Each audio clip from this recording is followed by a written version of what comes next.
Hello everyone, today we'll talk about how to fix or how to solve your SoundCloud app.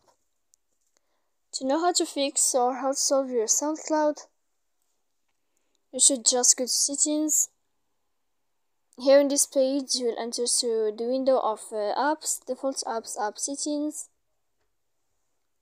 Here in this list you will enter to the window of SoundCloud and you click. Here in this page you will enter to the window of WhatsApp and you click OK. Then you will enter to the window of storage. Here we click apps. Here we click clear cache, and in the end you can turn off your phone. So please don't forget to support us by like and subscribe.